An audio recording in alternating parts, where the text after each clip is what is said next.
There we go. Finally. Oh, wait. How? What is going on? What we don't. All right. No. Okay. We're good now. Okay. I don't see any audio. No, the audio's right down here. There it is. Okay. So we're back. Okay. Sorry, everybody. We had a little technical difficulty in the beginning there, but that's what you get with live shows, on which this is. And Jimmy wants me to point out that we're not on standard time anymore. Whatever. It's 4 o'clock where New York is. Whatever New York time is, that's where we're at. Right here, Sunday and Wednesday, for your pleasure. So, today is the 24th day of May, 2020. I'll post a timestamp copy of this show up on YouTube and Twitter later on so y'all can see it and click around easily. And if you search for Doane, D-O-A-N-E, Jimmy, around the web, you can find us in audio format, lots of places. So, what is happening? Hey, Scott, what's going on, buddy? No, we don't. We're anti-mask. So anyway, we are here at the lovely beach in Clearwater, as you can see. That's great. This is the live beach shot. So people are out. Well, it's Memorial Weekend. Yes. And that means that tomorrow's also a vacation day. Monday. Monday's Memorial Day. Yes. So the beaches will be filled up again. Yeah, Pack City. Pack City, and we'll see what's going to happen. It's kind of interesting. I've seen several governors and other kinds of people that have said, we're not going to stand for this. We're going to have undercover people go in there and issue the citations. Well, we got our favorite meme here. Oh shoot! That's dang! I didn't pull it up, but I made it and put it on Twitter, but didn't pull it up here. But of course, De Blasio is going to chum the waters out in New York. That's right. To keep the beachgoers from swimming. Well, because he wants to make sure there's plenty of sharks. And well, right. That's what we do, is we chum the waters. That's it. I think that's great. He could go out there and just, throw the bloody fish in there. That's all you do. Come on in, y'all. Come on in. Yeah, that's right. The water's fine. Yeah, I just think that it'd be. He's so. It's really funny because apparently you're not supposed to go swimming, but it's okay to walk on the wet sand, which is where the water comes up and then goes back out. Right. But not on the dry sand. Yeah. So, of course, how do you get to the wet sand? You hop or something? I guess. And so anyway, he's going to go out there and water down. Something. Yeah, now that's the idea. You could take your sprinkler with the water, and as you walk out there, you water. It's like a carpet or something. Yeah, so that's great. A couple of little notes before we really get started here. Okay. Unless you got something else. Well, I was gonna answer Scott's question because he already came on and already had a question, which was, do we wear masks out in public? No. Yeah, exactly. Yeah, so our theory is if you're vulnerable, stay home, and then you won't get sick. We're going to talk about that. And of course, there's nobody that's more vulnerable than I am, really, when you come right down to it. I take pills every day to beat the crap out of my immune system so that my lungs don't get rejected. But I was I went and finally got my hair cut. Oh, there you go. And I was in the place there, and most of the people that were doing the cutting of the hair. Well, I was the only person in there without a mask on at first. But I kind of set the theme, and it wasn't too long before people that were like the stylists, for instance, if they didn't have a client, they took their mask off. Right. And so and as they were walking out the door, they're taking their mask off, and basically what it boiled down to was. I was leading the way on that. I thought it was kind of interesting that the places I went yesterday was over at the Office Max place. Miss Jimmy wanted to go there, and I had to go buy something. There was nobody there, and of course the help. They weren't wearing a mask, right? And well, look at these sexy masks. Oh, they've got them all now, right? Oh, look at this girl. You know these girls are loving this knot. No. Well, one of the little minor problems is like you can't smile at anybody. No, you can't. No, exactly. There's a whole bunch of information that's lost, and it's just silliness. It's never gonna last. It's never going to go. But as a kind of a little aside here, I was over at Office Max and I went in there and I noticed there were no computers for sale. None. They usually have 2 rows, at least 2 rows. Right. Probably 40 computers for sale at any given time, not to mention the ones that are underneath Right. or in the back room. Yeah. None. Really? They had been cleaned out. Wow. And the reason, what I thought was Homeschooling, huh? right, exactly. Yeah. People are having to do this now, because there's a couple of things here. Now, I don't mind people getting a computer that haven't had one before. One of the things that we've talked about here, at least in Gainesville, is they're all panicky because poor people can't get computers. You can't get a computer. They're free these days. Well, they're inexpensive, at least over the Windows 10 ones you can get for $300, $400. Less than a cost of a pair of sneakers. Boy, isn't that the truth? So my point being that suddenly, when everybody had to have one, they managed to find the money. They managed to clean them out. Sure. And I was over there. I said, well, what are you going to do? I mean, how could you run out? This is as bad as toilet paper. I was going like, what the hell? So what happened was all these people that suddenly have to have one finally found a way to get one. And one of the things that they had talked about for years around here, those poor people, they can't get on. Nobody has a lynch, internet or whatever. Well, somebody got something. Everybody has a thing. Well, you can make a hotspot on your phone.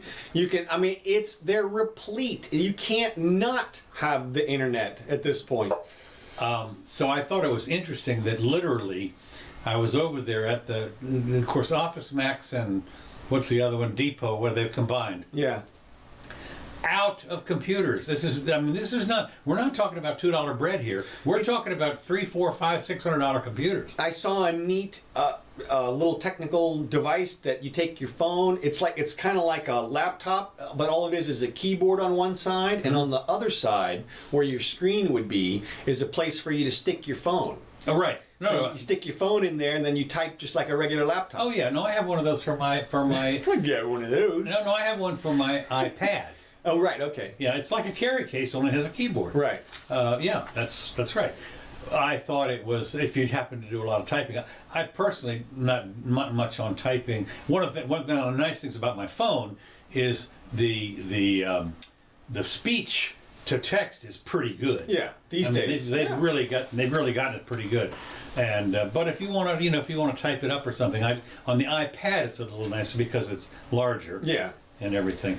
But I just thought it was interesting that when you see the things that are cleaned out, the computers are now cleaned out. I didn't go over to Best Buy or any place, but I did find it interesting that literally the places I went to get the liquor store, nobody's wearing a mask, even though you're supposed to around here. Nobody's doing it. No, and right now it's the people who are in the workers have to do it. Is that the way it is? They're supposed to, but I'll tell you, I went the other day and they're not. Right. Well, our suit, they lost our suit here in town. Yes, that was bad. Well, yeah. I mean, that was, of course, as you mentioned, your friend probably could have attacked it from a different. Some additional angles. You're right, additional angle. Apparently, his argument was weak. It was just pretty narrowly tailored, and it was done based on past incidents, past legal precedents, as opposed to trying to carve out something new. Right. Which is obvious. It's harder. You kind of have to get the judge on board. Well, not only that, you have to. It seems to me that the judges are their hands are a little bit tied. They're not going to be setting precedents. Well, you can set a precedent if it's in an area that hasn't been attacked yet or hasn't been decided yet, because then it's sort of, there's a gray area, and there's gray area around everything. So, for example, they had I'm sure you mentioned, or you're going to mention the churches in California. Got it right here. Okay. Let me just mention this. Yes. Very interesting. California defeats the church's challenge to the stay-at-home order. California churches must abide by the governor's decision to temporarily ban in-person religious services as part of the state's effort to limit the spread of the virus. And that was a federal appeals court. There was a couple things. Number one, a federal appeals court you normally would think would be applying to the Constitution to this. And two things. First of all, it was 2-1. So at least one of the judges on there said, wait a minute, I'm with the Constitution. Right. And the other two weren't. Well, and to be clear, the way that the ruling must have been, they do say, they claim it's all according to the Constitution still. And the way that it works out is you have fundamental rights that they're not supposed to mess with. Everybody knows you got the 10 Amendments there.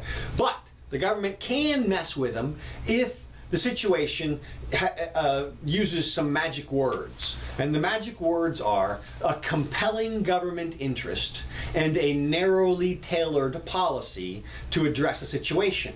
In other words, they're trying to say, well, okay, just in this tiny sliver of an instance, we're going to take this little tiny sliver of a relief off of that and give that to you. But well, it's a pandemic. It's a fatal disease. It's going to kill everybody. Well, this is narrowly, we don't want everybody to die. And well, that's where it gets the compelling government interest part is how dangerous is it?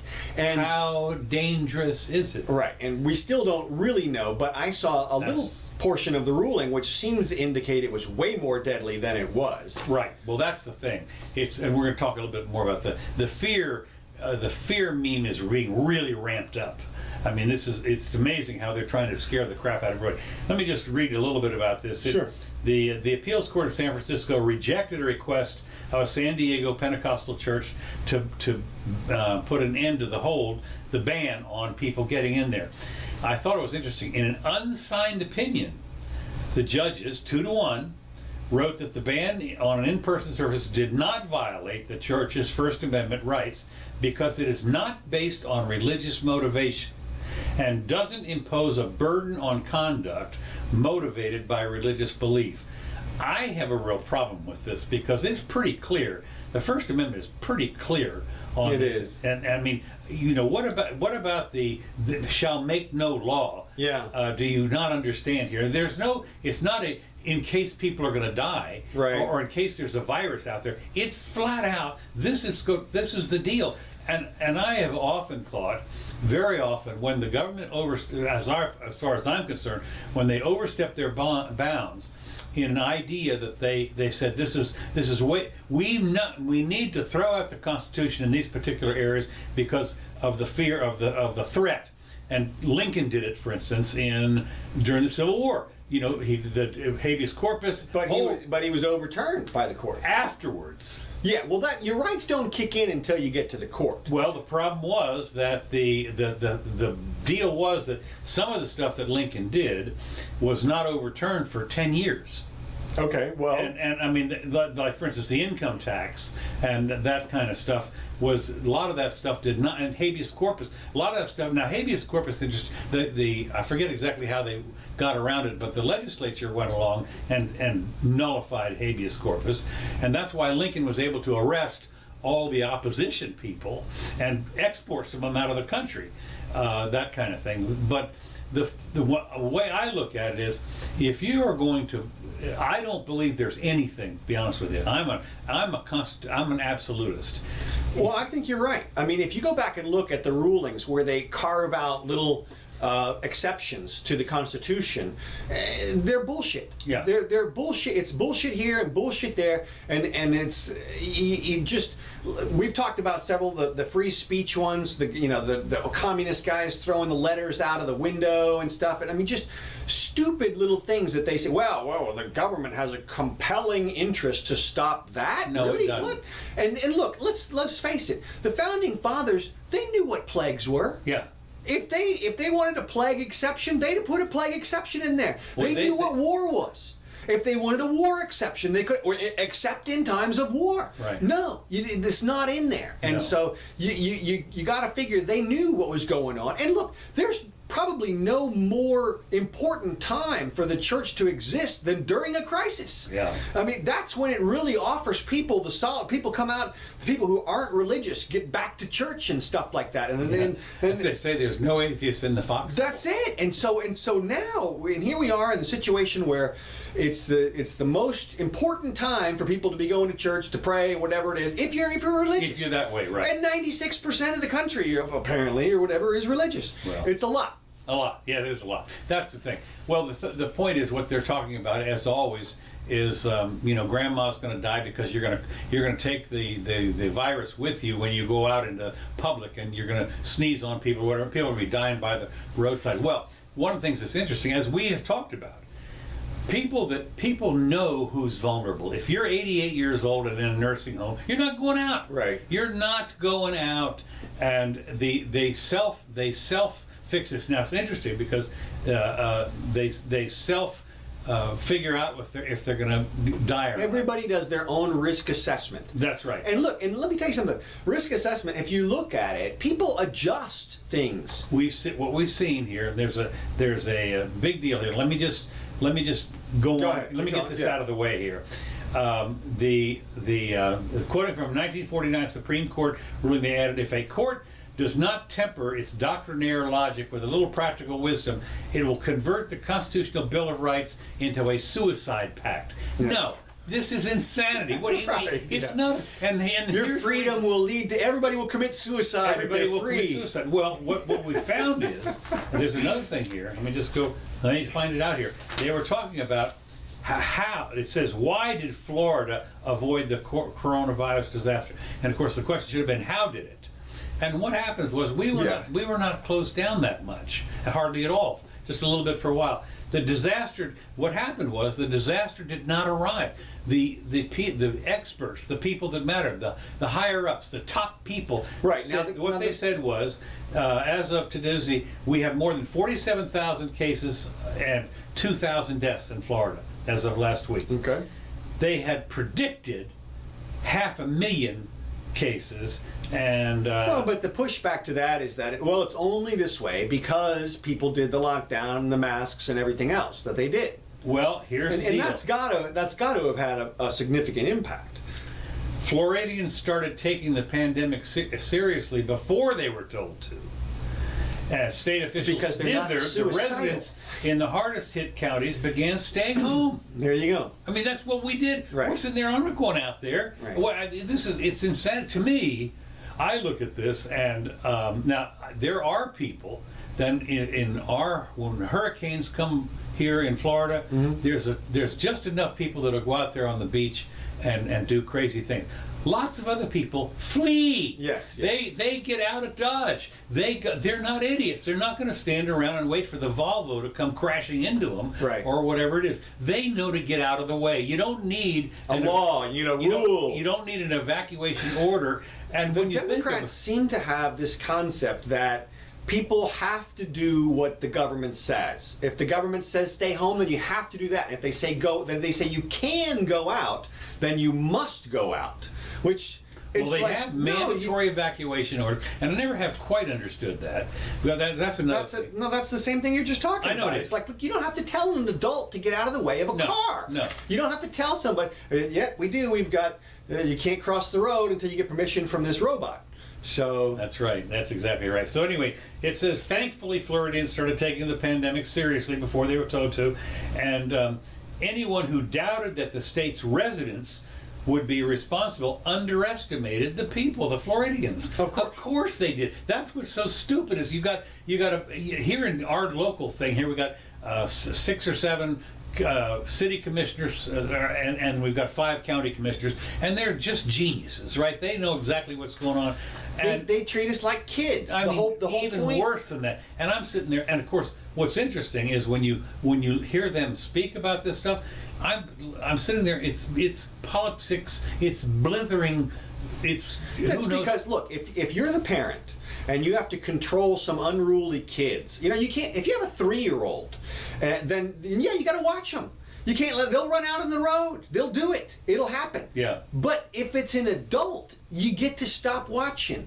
The whole point is we all get to this point of where you can trust everybody. It's the adults. And then you don't have to worry about the kids because the kids have parents almost all the time. And so that's who takes care of the kids. Well, the other thing, of course, is I look at it this way. It's like culling the herd. Well, there's that. If you get a Darwin Award. If you Darwin Award, right? You know, you're an idiot. Look, some of us are going to die. Some of us are going to make the wrong decisions. Well, it is interesting to me when you think about something like this. For instance, if a kid drowns in the tub, mom looked away for a while. Right. And then they come in and they want to charge him?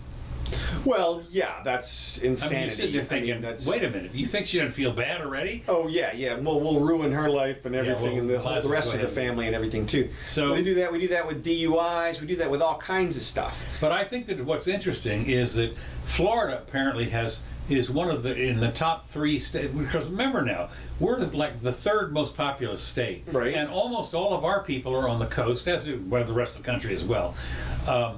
And of course, in the most populous places is where it's happened. But a lot of it, when you look at it, half the people are in nursing homes, or they're old, or they got diabetes, or they've come down here from New York or something. Who knows what?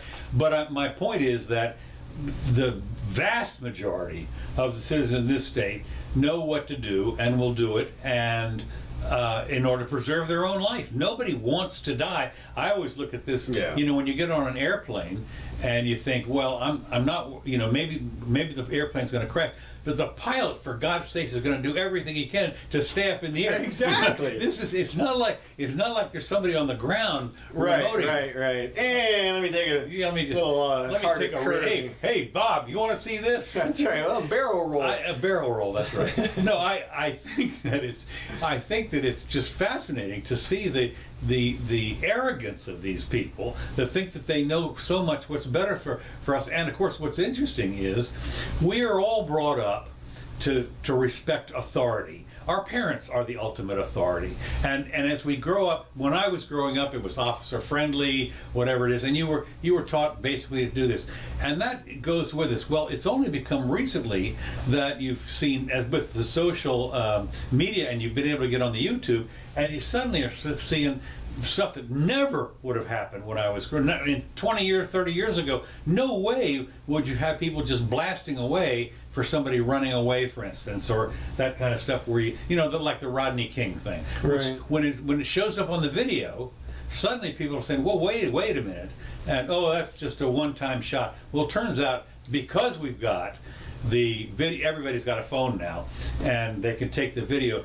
And I know that a lot of it's anecdotal, but when you see 50, 60, 100, 200 videos, cop block or something like that, and you go through, I was going through, and you start to think, well, wait a minute, they've gone rogue. Well, no, they haven't. And but it's still, you can be a little scary about it. And we've seen this just recently with the kid that was shot there up in Georgia, and there's a big hoorah about that. The other thing that I'm thinking about is, it just went out of my mind. I'll think about it. Sorry. Well, that's okay. I mean, the way that I look at it is the government should be there to give adults advice, not to control them. You should publish, this is what we think is going to happen, this is what we think you should do. Yeah, for a lot of that stuff, you don't need the government. You can have... Oh, sure. One of the things you got is you have... I'm just saying weather at reports. Private weather. If with all the satellites and everything, I don't need a government place to tell me that's a hurricane. It's on its way. I can call up on my phone and see where it is. Look, I don't mind if they're going to do something, to say something, publish something that says these are the evacuation routes. That I can understand. And the reason for that, of course, is they do own the roads. Well, yeah. I mean, the simple fact is that it is up to them. I'm not saying that you wouldn't have it, but because that's one of the things that always comes up. Well, who's going to build the roads? Well, you believe it or not, they'd get built. They'd get built. That's right. Do you want the roads? Then they'd get built. They'd get built. Now, and it might be toll roads, as it was, of course, years ago. Mm-hmm. Before we had cars, there were toll roads, private toll roads, all over the place. Anyway.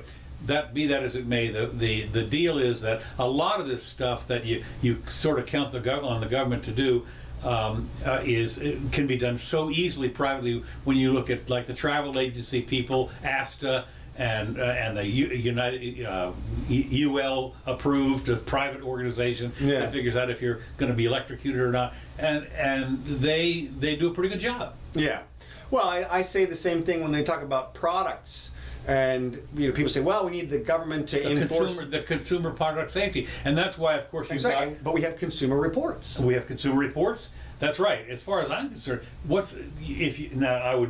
don't really advise this, but if you really thought you were going to do something, you'd basically buy everybody a subscription to Consumer Reports, as part of the deal. I'm not advocating it, no, right. But that's the kind of thing that you could go for, and I thought it was interesting to see that a lot of this stuff, and we're going to talk about here in a minute, when people are giving you advice. One of the things that did happen on this on the coronavirus business was nobody knew what the hell was happening in January and February, and they were making the powers that be, and I mean the medicine people, no, the people in the government who protect us from the CDC. CDC, right? Those people were coming. They didn't know, but they were issuing reports as you went along on this stuff on what you maybe should do. But they knew 1/5 or 1/10 or 1/100th of what was actually going on. But it was all the information they had at the time, and they were making recommendations based on that information. From that time, we've gotten a lot more information. And one of the things that I think we're seeing is we're starting to see that this hump business of all the scary crap that's been going on is you didn't have to worry about it. It was going to take care of itself. Well, but as you said, look, when you have no information, then you're shy about things, and you scare the shit out of people. Is what you do. Well, look, I mean, like I've said a bunch of times, when you don't know what it is, when it could be a 10% killer or more, then you take your own risks into account. You decide, well, am I going to go out? I don't know what the disease is, but it should be recommendations from the government, and the individual should be able to decide how much risk they're going to take. And people adapt their risk. For example, if you tell people that they have to wear motorcycle helmets, you do a test, you'll figure out that they drive motorcycles faster after that. Maybe. Because they feel a little bit safer. Same with seatbelts. They adjust just a little bit, and so there's no need. You're not gonna change people's risk assessment of themselves. Everybody has their risk assessment. Exactly. I think about this, for instance, if you go into a darkened cave, or if you're gonna, and how about irrational fears of stuff? Right. Well, of course, what they do is what they're trying to do here, and I've got one of the things here has to do about the ramping up the fears by the way the powers that be stay in power is they do this. Every country does this. The United States is the great Satan. Mm-hmm. That's how in the Middle East you keep those people in power under the. It supports your argument to say that the other guys are evil. Right. And they're going to come there, and they're coming to kill you. Right. That kind of stuff. So it's interesting. So anyway, Florida and Georgia, interesting. That people are really shocked and amazed, saying that amazed. Just astounded and amazed. How can that be when you have the death toll up in the New England area or whatever it is, and here in Georgia and Florida, they've pretty much opened up, and guess what? Yeah. No spike.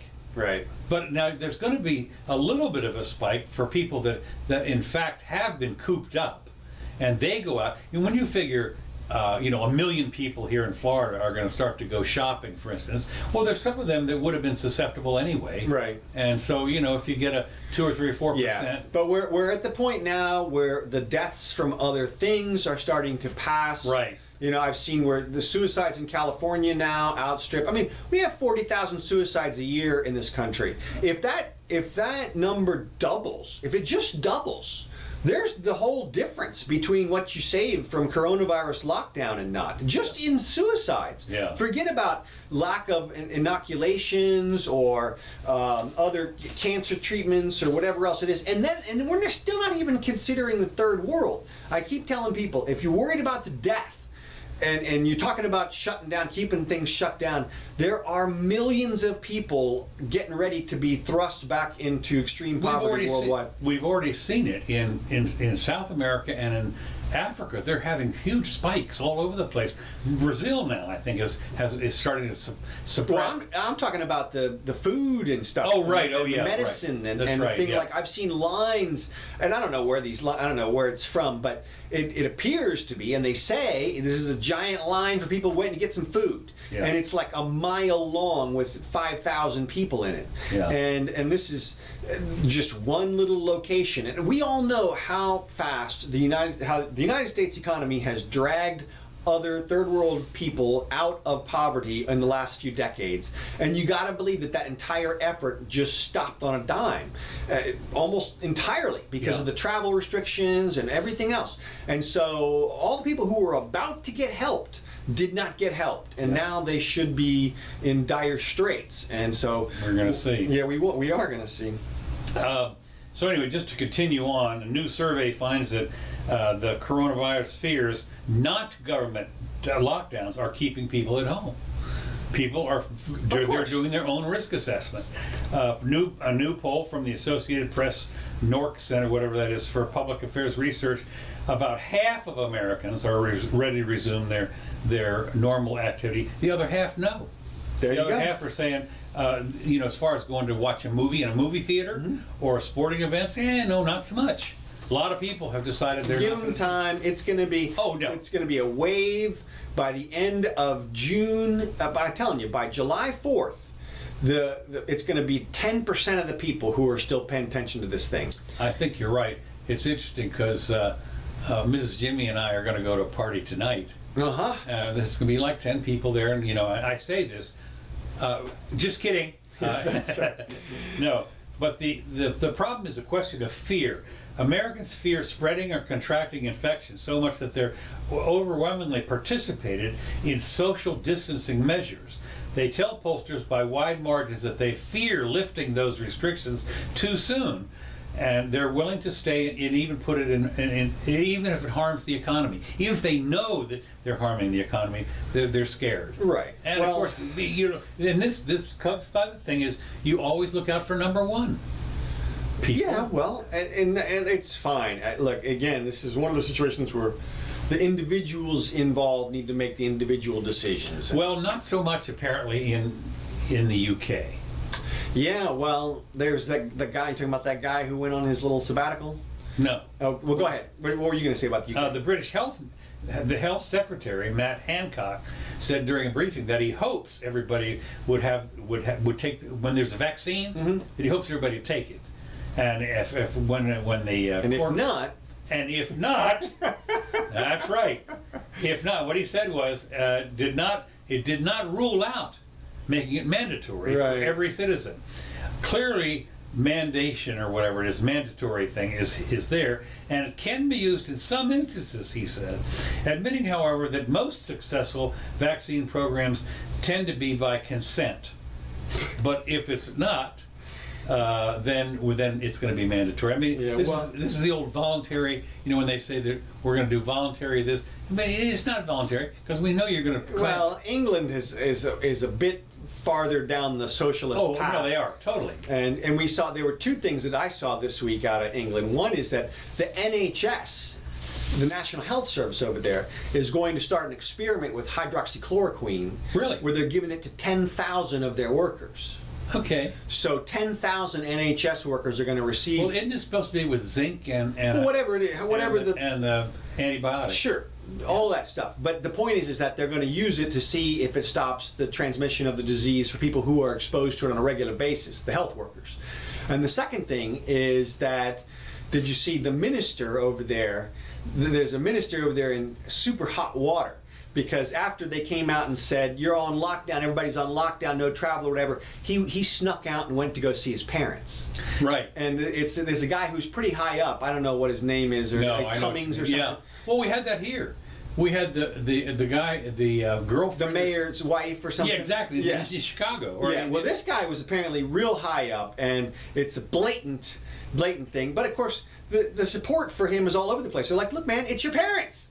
You know, Right. I mean, come on.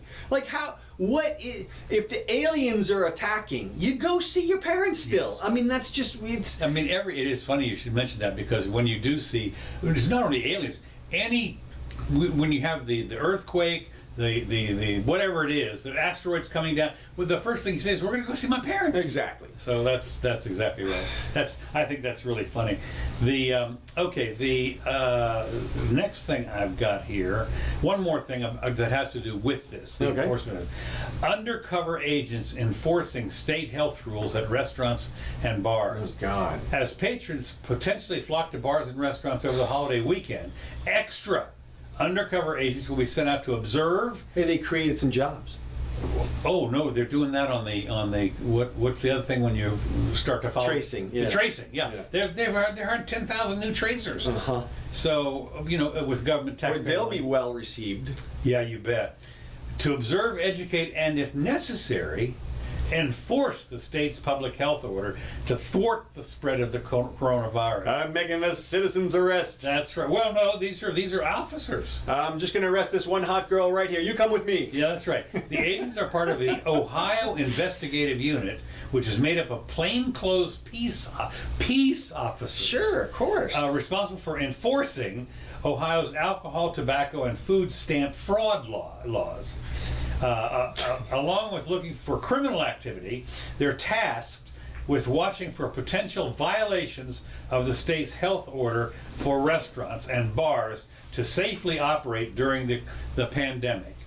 The agents can issue administrative citations, which could lead to a hearing with the Ohio Liquor Control Commission. Possible penalties include fines, suspensions, or revoking a business permit. Well, the real crazy thing is that they are now going after the patrons. Well, that's what this is. Not just the people. And look at this. Here's a ticket. This is somebody posted their ticket that they got for not socially distancing.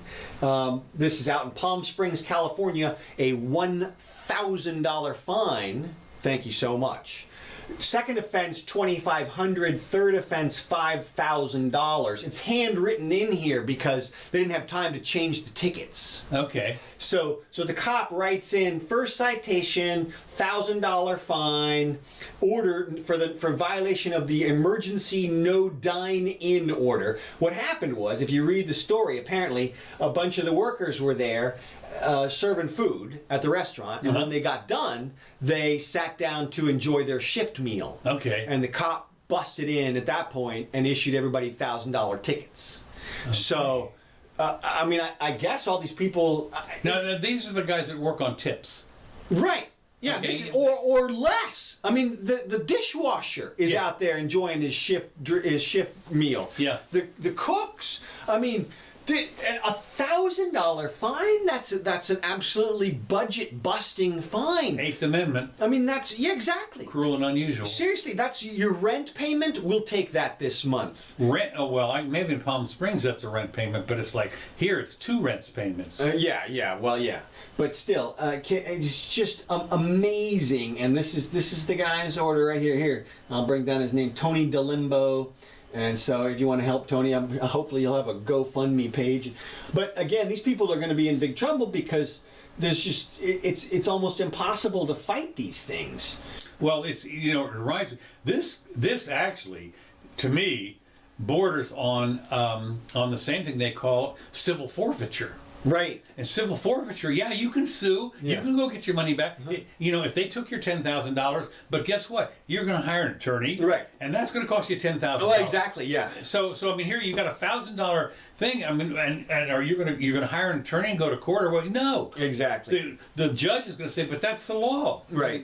So the judge can't. He's powerless to do anything about it for the most part. I mean, you could mount some kind of constitutional defense or something, but I mean, it's what grasping at straws in terms of. Well, the thing I wonder is and I guess this is one of the things that goes on. What if you just sit there and say, I can't pay this? Well, then they suspend your driver's license or something. I mean, that's true. It's going to be amazing to see what they end up doing. Can they put you in debtor's prison?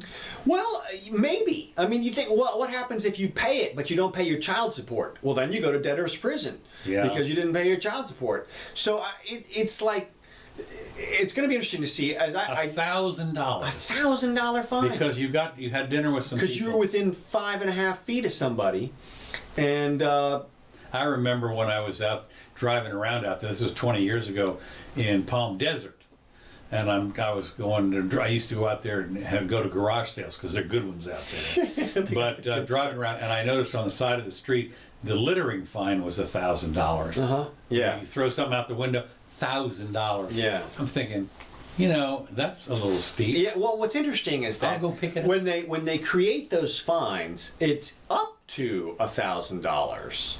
But then they always give you the max. Yeah. They always give you the max. And it's like, what? I mean, see, the legislature is probably contemplating, well, in a really egregious circumstance, we'll make it $1,000. Yeah, but then they're like, oh, no, you got 1,000 for you, 1,000 for you, 1,000 for you. Well, here, the speeding fine here is, if you're 10 miles an hour over the speed limit here, it's $156. If you're just not in a school zone, of course, it's like $1 million. Yeah, doubles. And then they got the signs everywhere that says speeding fines doubled. Yeah, if you're workers present That's or it, the school doubled. thing. Yeah, and of course in the school, most of the school zones here are 15 mile an hour. I don't know if you've ever seen my speedometer doesn't even hardly go down to 15 miles. Yeah, most of them don't, and they will stop you for 16 miles an hour. Oh, they will. No, I've seen somebody's ticket for 16 miles an hour when it was 15 was the thing. And well, of course, one of the things we learned to do, I would say, is you just sit there and you say no. Well, he made a mistake. Yeah, right. Well, yeah, you can do that. I mean, you can try to fight it. But and people do have a lot of success fighting traffic tickets these days. Yeah. But still, what a pain! What a pain! Well, I thought that it was interesting that that we've seen this. This has created a complete. I had a bunch of stories here today. I can't go to all of them because even though we started a little late, we're going to end a little late. And it'll be interesting to see on Wednesday when we have our show what we'll then have filtered out all the fines and all the other terrible things that happen to people on the beaches today and tomorrow. Yeah. And we can maybe find some of the anecdote. I don't know if it's anecdotal or whatever it is, but it'll be interesting to see. I'm not too worried, not all that worried about here. It'll be a county thing, county by county. You'll see some of the sheriffs will get uppity and decide. I want to see the videos from New York. That's what I want to see. Yeah, that's right. Is de Blasio out there picking people out of the water or not? That's right. I want to see him dragging people out of the water into the boats. Yeah, that's right. Come on, that's man. great. Yeah, a big net or something. Right. Okay, moving along. There's a couple of other things that are a result of this, and that is the businesses that are going out of business. Hertz Rental has filed for a bankruptcy. As it says here, the company said that the coronavirus pandemic has led to, quote, an abrupt, unquote, decline in bookings, which figures. Nobody's, they're in all the airports. Yeah. And I'm wondering about National and the other car companies. I mean, nobody's renting a car these days. Right. Well, you got to figure the weak ones are going. Hertz must have been the weak one. Well, they were in big debt. They had a lot of debt. There you go. And that was the thing when you're trying to service the debt. I was looking at some of the other things. Radio Shack was one that when they tried to combine, they got bought by 2 or 3, and they had a leveraged buyout over here. Well, leveraged buyout means you do all kinds of debt, and if you can't service the debt, you do go bankrupt. Sears. Sears, Kmart, the whole deal. So anyway, before the pandemic, the company had amassed billions of dollars in debt. With the rise of ride-hailing, now one of the things with the Uber and the other places, they've taken a chunk out of Hertz. Because used to be we'd get out of the airplane and you'd go get a rental car, but now you just go out in the front there and you've done a ride share. It's great, and it's going to get so much better too. As soon as the self-driving cars come around, you won't even need a person in there. It'll just be a car coming around. Need what was the one in in Johnny Cab. Johnny Cab, yeah, right. That'll be a Johnny Cab. Okay, so the let's just see. Okay, two things. Two things that have a little bit are kind of done. One thing here is that has to do with the revolution of the COVID business. The COVID sparked a sex bot revolution. Yeah. After about 2 weeks into lockdown, we said the sex with strangers via popular online dating apps would become a distant memory for some. And what is this, Tinder and... The online dating apps? Yeah. Yeah, I guess, yeah. It's Tinder, let's see, what is it? Well, there's a bunch of them. like eHarmony and Tinder, Bumble, and Grindr. Yeah. Could be over for now, due mostly because having sex with strangers could result in getting the disease, getting the what you call it, you know. Oh, and this is why the rise of the sex doll industry could be imminent, as millions have been forced by the government to practice social distancing and flatten the curve. Okay, but as we point out, there's a sex robot company, Real Doll, known as Abyss, where they platinum grade silicone dolls as antibacterial and safe during the pandemic. So, well, I mean, these guys apparently, you want to do investments that are, there's always a silver lining. Yeah, no matter how bad things are, there's someplace where you can put your money. Yeah. So now's when you want to invest in the sex. Well, there was the Teledoc, Amazon is up, Right. Facebook is record highs, Netflix. yeah. There's And a also it was another one that's gone way up is it starts with an N, is the card manufacturer that makes the high speed cards for gaming. oh Because right, the yeah. gaming computers are going Nintendo or something. Or? Not Nintendo, but I mean the people that Yeah. there's a place that's a company that has done gaming cards, high-speed gaming cards for years, and I forget the name of it. And the last thing I've got here as we close in, and maybe you'll have something else too, and this is I guess we're going to get ready to go to war. Iranian tankers to reach Venezuela today or tomorrow. With the threat of military, under the threat of imminent military force by the U.S. Now, I don't know if you know this, but the United States apparently has gotten We have a blockade. a blockade. Yeah, like it's what was the blockade? But Venezuela is not one of our trading partners per se that we would. I mean, so basically, we're saying nobody can buy Iranian oil. Is that what we said? Yeah, right. It's an Iranian thing. So apparently. Apparently there's a bunch of tankers that are headed over Venezuela. Now, I find this is funny on a couple of things. First of all, Venezuela, of course, shouldn't have any oil because Right. they got more oil on the ground than Iran does, and yet they're buying oil from Iran. I mean, it's just the irony of this has got to be some kind of real thick. So, but what they've said is apparently the United States has raised the specter if we're going to stop them. The blockade will not do. You know that the blockade is legal. That's right. From I will make it legal. that's right. So that's right. Once the Senate object, now make it legal. So the you know that our blockade is legal. Sounds good. I like that. Anyway, so gasoline-starved Venezuela will enter the Latin America's country coastal waters. Maduro officials has issued an emergency notice to the United Nations that the threat of imminent military force by the United States, and with Washington threatening to block, which seems a sanctions busting by two rogue states, both under severe sanctions, Iranian President Rouhani has issued a warning, and he says, "You do this, we're going to kill you." That's it. So I kill you. Yeah, I kill you. So I thought, this is one of those things where I kill you. What is actually really going to happen? Well, we'll see. They got these somebody's going to back down is what's going to happen. Well, or not. I mean, this is one of the things that people don't understand is it is more trivial things than this have started wars before. Yeah. And especially, for instance, when the Maine blew up in Cuba Harbor or whatever, was Havana Harbor. It started. I mean, that was what started the Cuban business or whatever it was, the Spanish-American War, whatever it was. And of course, when the Archduke or whatever was assassinated, suddenly the whole world is in it. When you look at the way this stuff happens, you can see we talked about this before about black swan events. Yeah. And we talked about it in December and January this year, December last year, January this year, about what was the black swan was going to create a real problem for the United States and in the economy. Well, we've seen it. You can say that this wasn't, but this coronavirus. No, it was. I mean, the Dow was down more than 40% for a couple of days. Yeah. So. Well, I don't know that the Afghani ships coming into sort of the Americas is going to be something that they're going to want to press. You mean the Iranians? The Iranians, yeah. I mean, that's to me something that they'll probably end up backing off versus something like the South China Sea stuff, which we see regularly.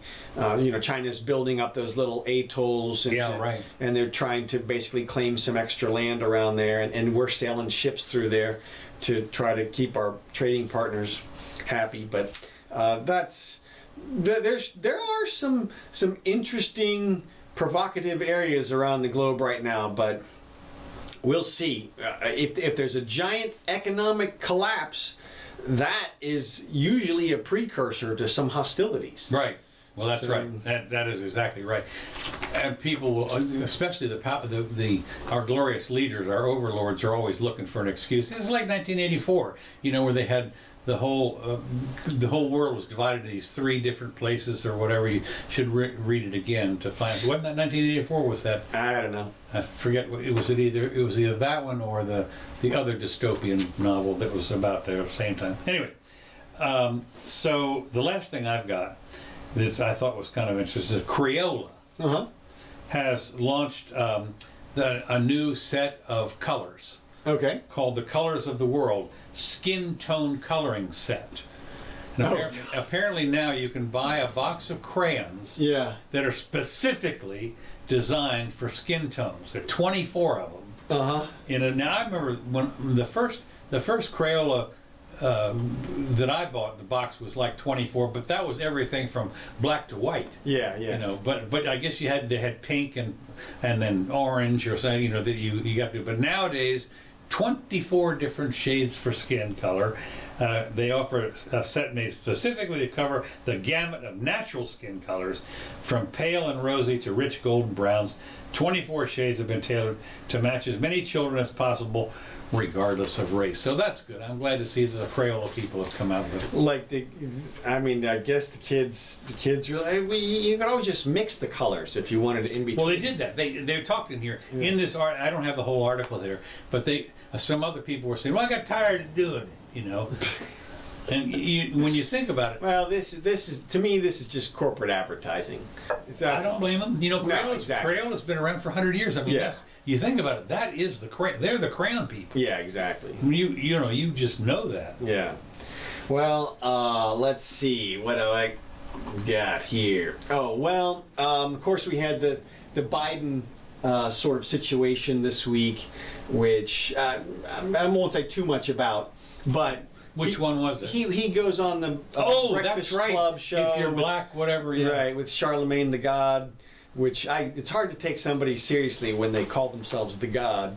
Yeah. But I had a thing here about it. Or Charlemagne. I think I might have. Look at that. Well, to me, I'll just say, look, Joe's not a racist. Okay. No. Look, it's obvious. You just go back and look through whatever. But. This is just another one of those things where it's like, okay, so he said one quippy thing and whatever, they're going to jump all over him about it, and they have. They did jump all over him. He's still going to retain the majority of the black vote. Now, he will piss off some black people. I mean, I'll tell you, the one he did was the guy who founded BET. The TV thing? Well, there's a bunch of... If you're on the fence, or if you're super vigilant about it, like Spike Lee or something, I mean, I wonder if those guys... Well, who else are you going to vote for, though? I mean, what are you going to do? Well, that's the other thing. You're going to vote for the third-party candidate now? I mean, yeah, right. Speaking of that... Go ahead. No, it's just interesting. The guy I forget what the guy's name is that founded, but he's like a billionaire. The guy that Black Entertainment Television. Oh yeah, I'm sure. Yeah, he really laid into him. You know, Yeah. You can't expect our vote. You know, blah blah blah. I saw a bunch of that, but he probably can. I mean, Well, it was we'll interesting see. because you there got were no other choices. the people in the Democrat Party, Right. the black people especially, came out. Now you didn't hear anything from the Black Caucus in Congress. I don't think you heard anything from those people. But there were people that were Obama, that had been in the Obama cabinet, or people like that. They came out and said, "Hey, shut up! This is this. He's not a blah blah blah. He's Right. just fine." Exactly. Yeah, and it was true. I mean, it's just one of those little things. But he did something that Trump would never do. He apologized. Yeah. Yeah. Well, whatever. He just came out, and I mean, it was no big deal. But it is what it is. I mean, that's. Let's see. Well, these are little anecdotes about different stuff. Oxfam, do you know who they are? No. They're big. They give away a bunch of stuff. They're a big aid organization. Okay. $1 billion aid organization. They're pulling out of 18 countries because of the coronavirus, lack of funding and stuff. Really? So it just goes to show you. I mean, we're talking about the devastation on third world places. Right, I mean, these yeah. people who provide all kinds of basic services to people. 18 countries. Wow. And of course, these are the ones that they really need them. Right. Exactly. These are the countries that were on the way up. Right. Okay, I got another couple of images here, which we didn't go through yet. For example, this is one that's pretty good. Krugman came out this week and said that that debt to the country is just debt. It's just money we owe ourselves. So it's not a problem. It's interesting because I remember when I was growing up, literally, when I was 10, 11, that's my mother told me. She said, "Well, you don't work. That's money we owe ourselves." And it took me a little while to realize, well, maybe it's just that those people over there bought the bonds, and these people, Yeah, they're different people. they're different people, right? Right. And the people that bought the bonds they're not going to get paid. Right, They're going to right. lose their butts. Yeah, it's different people. And then the other thing that's just insanity is, of course, well, if it's good, then how come we don't have $1 quadrillion in it? I mean, if it's just money we owe ourselves, then what's the difference? Yeah, right. Print it all. Well, the thing about the money that you owe yourself, of course, you get to count that as an asset. Right. Yeah, there Yeah. you go. So, Oh, and look at that. Yeah. That's the sign that, though you told me about that. That's the, now that, for what it's worth, that particular picture that you're looking at is on a place that everybody walks on that place, or jogs or something, on that sidewalk. And it is about a mile, no, 2/3 of a mile. no, it's a whole mile. Is it okay? It's a whole mile, and it's dedicated to those that fought for our freedoms. And every year, Not anymore. and every year, the people the Veterans for Peace or whatever go out there and they put little flags on everybody that was died, literally their name, of people that died in Iran, Iraq, and all the other stuff since 9/11 or since whenever it was. And that is one of those places where a lot of people. The other thing that's nice about this particular sidewalk is there's no crossroads. Right. So you can do anything. You're the you whole want. mile It's without. a whole mile with no crossroads or anything, and it's been that way forever. Now, as you can see here, our overlords have said, due to the COVID-19, and this is a permanent sign, by the way. Yeah, you can tell. This is not a paper sign. This is not a cardboard sign. This is not a temporary sign. This is not like one of those signs that you see that they put on the parking meter, no parking today for Right. road work for the next 12 hours. This is buried in the ground, permanent. So this closure is for, nobody can walk on this particular sidewalk now, which everybody has used forever because it's so perfect. And the powers that be said, no, because of COVID, forever. Well, there is a sign out there that says, "See you next year." So they do plan on reinstating. Really? Yeah. I didn't see that sign. It's one of the stickies in the ground ones. Okay. But it's just interesting that that they're shutting it down on Memorial Day. That's right. Who fought for your freedoms. Those are the people who actually fought for your right to walk on that place, but no. Our local, literally, we're talking about the city commission. These are 7 people in the city commission that have said, I don't know what the vote was, but they went on and had these really nice signs printed Yeah, up. you got to figure that sign cost $1,000. I mean, by the time you had people out there, people putting it in. And well, they have 5 people to go out there, the crew and everything like that. Right. Yeah, I mean, come on. Oh, and here's another one that's kind of interesting, which was here's a priest doing a baptism with a squirt gun. Oh yeah, I saw that. That's right. Come on, man. That's holy water and the squirt gun. Probably so, but anyway, here's Redondo Beach. This is live shot today of California, Redondo Beach, and that looks like everybody's separated. Yeah, I mean, there's not a jillion people out there. And then I wanted to show you this was Fort Walton Beach, which there are a bunch of people. If I move out of the way, you can see there's lots of people there, and it goes the other way as well. Now I'll tell you one thing that is interesting, having been from that neck of the woods. That is one of the finest beaches on the planet. Look at this green water. Well, that's not all. Not only is the water gorgeous, but that particular beach sings when you walk across the sand. That's because the sand is 99% quartz. Well, and it's very fine. It's like, and when you walk across it, it's just gorgeous. I mean, it's so. It's like for 100 miles, it's a fine from Pensacola to Panama City. Yeah. That beach is so amazing. Look, you compare that with this. Look at this is the dirt that's on the California beach. Yeah, it's just like, I don't know what it is, broken shells or something. But yeah, unfortunately, they have the broken shells also. Not so bad, but down at St. Pete Beach is a little different from. And this, disappear. This is Hawaii. Ah. This is Waimea. So this is where the big waves usually show up. Now let me ask you a question. We talked about this last time about that if you went to take a vacation in Hawaii, still got it. Really? Yeah. No, 14 days. They're busting people if you're out on the beach. Can you imagine? You go. It's insanity. It's just. I wonder if what you could do would be to if you happen to have flown into Hawaii like a month ago, and you still have your ticket. Right. You could sell your ticket. Oh to yeah. Somebody coming in. Oh hell yeah. I've $1,000. I've been here a month. Yeah, seriously. You want a vacation? Here's your ticket. Wow. I just want to tell you a little what do you call it? A money making opportunity for people that have there you go. Been down there for a while. So all right, I guess we'll end on that note. Okay. So let's see if Scott chimed in anything else here. I don't know what that's all about. Nothing else there.